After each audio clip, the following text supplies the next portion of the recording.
Здравствуйте, дорогие подписчики и гости канала. Надеюсь, что у вас все хорошо. Сегодня буду готовить простой вкусный ужин для семьи. Курицу с грибами в духовке. У меня 3 куска куриного филе, общим весом 850 грамм. Филе я предварительно разморозила, помыла, обрезала все лишнее и просушила бумажным полотенцем. Доску я застелила пищевой пленкой, чтобы потом ее не мыть. Каждый кусок курицы разрезаю пополам. Толщина получившегося куска не должна быть тоньше 1 сантиметра, чтобы при отбивании мясо не порвалось. Накрыла мясо пищевой пленкой и отбиваю с одной стороны.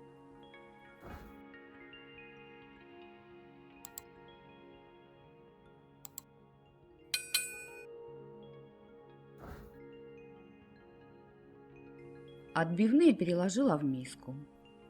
Солю. Посыпаю черным молотым перцем и приправой для мяса. Можно использовать любые приправы для курицы по вашему вкусу. Равномерно распределяю специи по каждому куску курицы. Добавляю немного подсолнечного масла, буквально 1 столовую ложку, и перемешиваю, чтобы каждый кусок был покрыт маслом. Оставляю мариноваться на столе примерно на 10-15 минут. 2 крупные луковицы весом 350 грамм нарезаю полукольцами. Список необходимых продуктов оставлю в описании под видео и в конце этого видео. Переложила лук в миску, поливаю соком половины лимона и оставляю мариноваться примерно на 10 минут. В сковороду наливаю немного подсолнечного масла, примерно 1 столовую ложку, и кладу нарезанные пластинами шампиньоны. Вес грибов 450 грамм.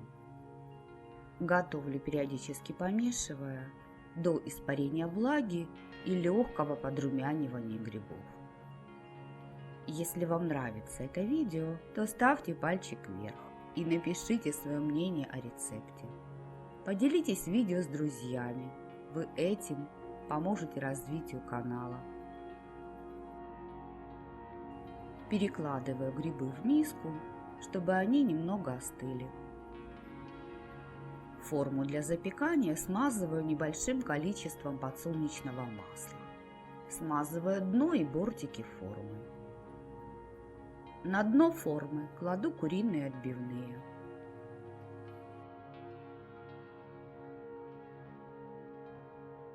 Мясо смазываю сметаной. У меня сметана жирностью 20%. Жирность сметаны по вкусу. На слой кладу примерно 1 столовую ложку сметаны с горкой.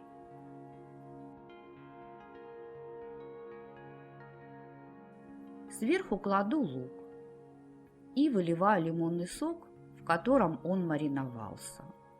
Моим мужчинам нравится лимонная нотка в этом блюде, но сок добавит влагу курицы, поэтому сок можете не выливать. На слой лука кладу грибы.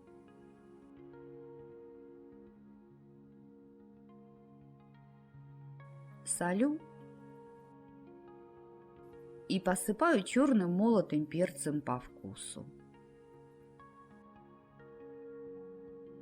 Смазываю сметаной. На этот слой кладу примерно 2 столовые ложки. Я заранее натерла 180 грамм сыра моцарелла. Можно использовать любой сыр, твердых или полутвердых сортов по вашему вкусу. Посыпаю грибы небольшим количеством сыра. Сверху кладу нарезанные кольцами помидоры небольшого размера. Вес помидоров 300 грамм. Посыпаю итальянскими травами по вкусу. Кладу еще немного сыра. Часть сыра оставляю, чтобы им посыпать готовое блюдо. Накрываю форму фольгой и запекаю в заранее разогретой духовке при температуре 180 градусов в режиме вверх-вниз. Примерно 40-45 минут, в зависимости от вашей духовки, до готовности мяса. Через 40 минут снимаю фольгу. Жидкости много. Можно поставить форму в духовку, чтобы влага немного испарилась, а потом посыпать блюдо сыром. Но меня эта жидкость не смущает, поэтому я сразу посыпаю блюдо оставшимся сыром и отправляю форму в духовку еще на 10 минут. Моя курица готова. Покажу вам порцию мяса. Курицу можно есть как самостоятельное блюдо или добавить к ней гарнир. Мои мужчины любят есть такую курицу с макаронами, а жидкость, выделившуюся во время приготовления, используют в качестве подливы. Получается очень вкусно. Курица сочная, в блюде чувствуется лимонная кислинка. Это блюдо из курицы можно есть на завтрак или на ужин. А если к вам неожиданно решили нагрянуть гости, то его можно подать на стол в качестве основного блюда. Вашим гостям такая курица понравится. В общем, блюдо вкусное, готовится недолго. И наверняка у вас на кухне для его приготовления найдутся все необходимые продукты. Готовьте с удовольствием и приятного аппетита! Если вам было полезно это видео, то подпишитесь на канал и не забудьте нажать на колокольчик, чтобы получать уведомления о новых видео. А я на этом с вами прощаюсь. Желаю вам мира и добра. До новых встреч в новых видеорецептах. Пока-пока!